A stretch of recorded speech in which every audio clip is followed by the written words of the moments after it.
Hello students, ITI live ज्ञान channel में आपका हार्दिक स्वागत है। और आज का हमारा टॉपिक है स्क्वायर थ्रेड।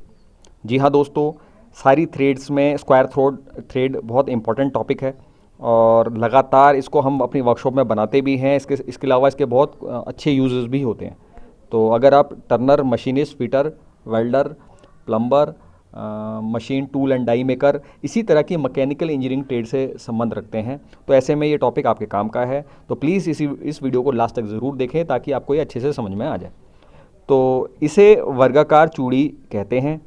इस थ्रेड का साइड 90 डिग्री का होता है।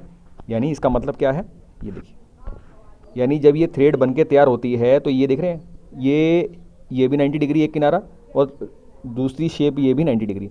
यानी इसका जो फॉर्मेशन आता है वो वी आकार का ना आके 90 डिग्री आता है। देखिए नॉर्मली कोई थ्रेड बनती है तो उसकी शेप ऐसे आती है, ये वी। तो यहाँ पर ये वी ना करके क्या कैसे आ रही है, 90 डिग्री आ रही है। यही वो वहाँ पर कह रहा है। देखिए जो 90 डिग्री कह रहा है उसका मतलब वही है। इसके अलावा यह अपनी धुरी के साथ समकोण पर होती है। जैसा भी आपने देखा 90 डिग्री में धुरी के साथ समकोण पे है। यह सबसे मजबूत चूड़ी होती है। देखिए मजबूत कहने का मतलब यही है कि क्योंकि ये स्क्वायर है और ये जो चूड़ी की मोटाई सबसे ज़्यादा होती है, तो इसीलिए जहाँ पर लोड बहुत ज़्यादा पड़ना है या बहुत हैवी चीज़ उठानी है, यानी कि बहुत ज़्यादा हैवी काम होते हैं, ऐसी जगहों पर हमेशा हम स्क्वायर थ्रेड का यूज़ करते हैं या इसके अलावा एक्मे थ्रेड का यूज़ करते हैं। क्योंकि अब हम इस टॉपिक में हम स्क्वायर थ्रेड को डिस्कस कर रहे हैं, इसलिए हम एक्मे थ्रेड के अंदर नहीं जाएंगे। इसका प्रयोग भार उठाने, स्क्रू जैक, पावर ट्रांसमिशन के लिए vice spindle, cross slide, compound slide आदि में प्रयोग किया जाता है। तो भार उठाने के लिए कहने का मतलब ये है कि आप देखें जो ट्रक उठाने के लिए जो जैक लगे रहते हैं, स्क्रू जैक होते हैं। अब तो ये है कि जो हाइड्रोलिक जैक आ गए हैं। पहले क्या होता था, स्क्रू जैक होते थे, तो स्क्वायर थ्रेड उसमें होती थी। तो कभी अभी भी देखना, आप कभी जो ग्रीसिंग वगैरह करते हैं ना, जो ट्रक्स वगैरह होते हैं, जब वर्कशॉप है वहाँ देखिएगा, अभी भी आपको स्क्वायर जैक मिल जाएंगे। तो जब वो घुमाएंगे तो उसकी जो थ्रेड आपको दिखेगी उसमें देखिएगा स्क्वायर थ्रेड ही होती है, बहुत मोटी मोटी होती है। ठीक है ना। इसके अलावा आप यहाँ बगल में देख लीजिएगा, यहाँ पर हम स्क्वायर थ्रेड की एक फ़ोटो भी लगा देंगे कि रियल स्क्वायर थ्रेड देखने में कैसे होती है, ताकि आपको कभी दिखे तो आप उसे पहचान लें। तो बाहर तो आपको समझ में आ जाएगा कि स्क्रू जैक में है, क्योंकि वो जल्दी से, ताकि डैमेज ना हो, फेल ना हो, इसीलिए हम स्क्वायर थ्रेड वहाँ पर यूज़ करते हैं। और पावर ट्रांसमिशन का मतलब यही है कि चाहे वो ऑटोमोबाइल हो, इंजन हो, कहीं पर भी हो, अगर वहाँ पर गियर यूज़ हो रहे हैं और हैवी लोड वहाँ पर है, तो ऐसे में हमेशा स्क्वायर थ्रेड का ही प्रयोग होता है।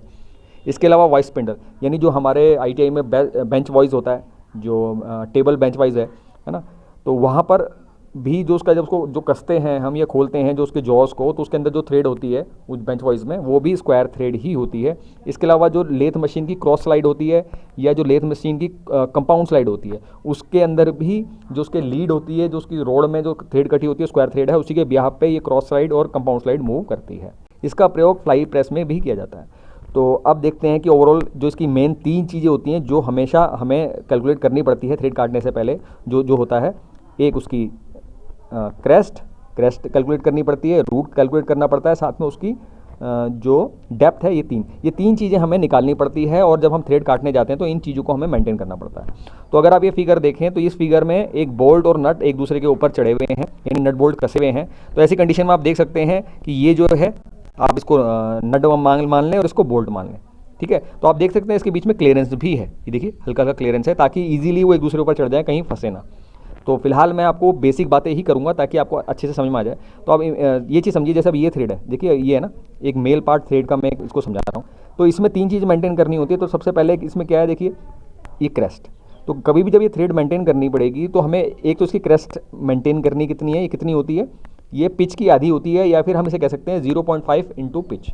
यानी किसी भी स्क्वायर थ्रेड की जो क्रेस्ट होगी वो उसके पिच की हमेशा आधी मेंटेन की जाती है। उसी तरह से किसी भी स्क्वायर थ्रेड की जो रूट होता है वो हमेशा पिच का आधा होता है, यानी 0.5 पी होता है।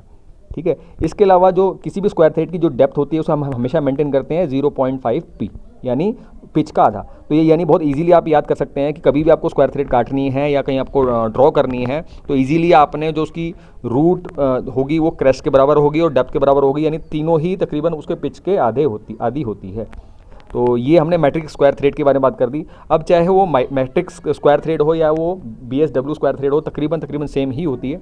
तो मैट्रिक्स स्क्वायर थ्रेड के बारे में तो हमने यहाँ डिस्कस कर लिया। तो अगर इसमें अभी भी कोई कन्फ्यूजन है तो प्लीज़ कमेंट बॉक्स में आके मेरे से इसका सवाल आप पूछ सकते हैं। अब बात करते हैं ब्रिटिश स्क्वायर थ्रेड की। तो जैसे मैं पहले ही कहा कि जो मैट्रिक स्क्वायर थ्रेड है और जो ब्रिटिश स्क्वायर थ्रेड है दोनों सेम ही है। तो हल्का सा अंतर क्या देखिए कहाँ पर होगा, वहाँ पर हमेशा मैट्रिक में हम हमेशा पिच के आधे ही उसकी जो उसकी क्रेस्ट रूट और डेप्थ लेते हैं, पिच के आधे लेते हैं। यहाँ पर BSW में पिच निकालने के लिए एक स्टेप आगे और करना पड़ता है, क्योंकि हमें पता है BSW में किसी थ्रेड की पिच जो होती है 1/नंबर ऑफ TPI होती है। ये नहीं, पिच आपको निकालनी पड़ेगी। तो अगर आपको ये क्लियर पता हो कि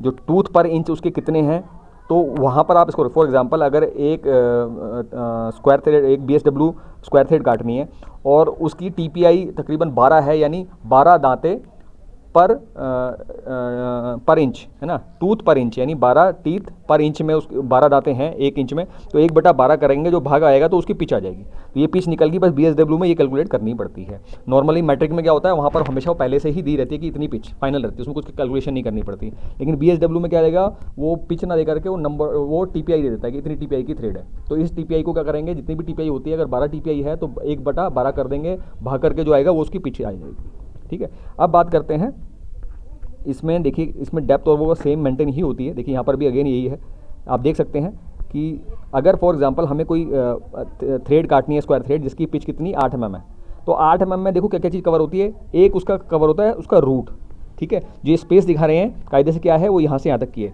यानी उसका जो रूट है उसको स्पेस बोल दिया उसने, और जो उसका क्रेस्ट है देखिए उसको फ्लैट बोल दिया।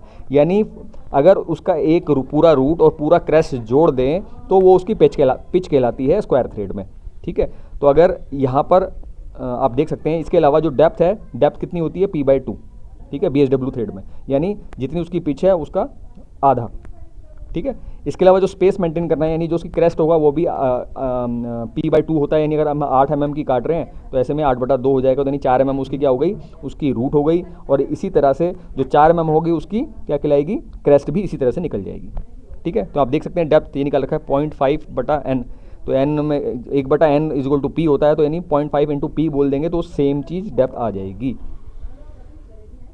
ठीक है, और आप देख सकते हैं कि जैसे अभी थ्रेड काटनी है, तो अब इस थ्रेड में से जो स्पेस वाला है, ये टूल लगा के हमें इसकी टर्निंग करके इसको ऐसे खांचा बनाते हैं, ये आप देख सकते हैं। तो इसके लिए कभी भी जितनी भी पिच 8 mm कटनी होती है, तो स्क्वायर थ्रेड काटने के लिए हमें टूल तैयार करना पड़ता है 4 mm का।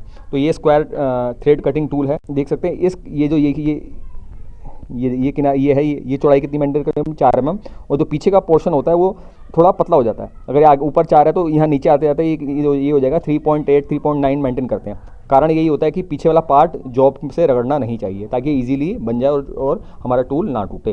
तो इस वीडियो हमने डिस्कस करा जो स्क्वायर थ्रेड होती है वो मैट्रिक में हम कैसे काटते हैं और BSW में कैसे काटते हैं। तो तकरीबन बिल्कुल सेम ही है, ज़्यादा अंतर नहीं है। बस BSW में एक स्टेप बढ़ जाता है कि पिच निकालने के लिए आपको जो उसकी TPI है 1 से भाग करनी पड़ती है, उसके बाद उसकी पिच पता चलती है। तो दोस्तों उम्मीद है आपने ये वीडियो लास्ट तक देखी होगी। तो अभी भी अगर आपको कोई डाउट या कन्फ्यूज़न रह गया है स्क्वायर थ्रेड को लेके, तो आप कमेंट बॉक्स में आके मुझे बता सकते हैं। इसके अलावा जो मेरे ट्रेनीज़ हैं, अगर आपको अभी कोई डाउट है तो वीडियो के फॉर्म में आपको मिलने के बाद आप मेरे को कॉल करके पूछ सकते हैं या व्हाट्सएप में दोबारा क्वेश्चन कर सकते हैं। तो दोस्तों फिलहाल इस वीडियो में इतना ही। नेक्स्ट वीडियो में नेक्स्ट टॉपिक के हिसाब से फिर मुलाकात होगी। नमस्कार।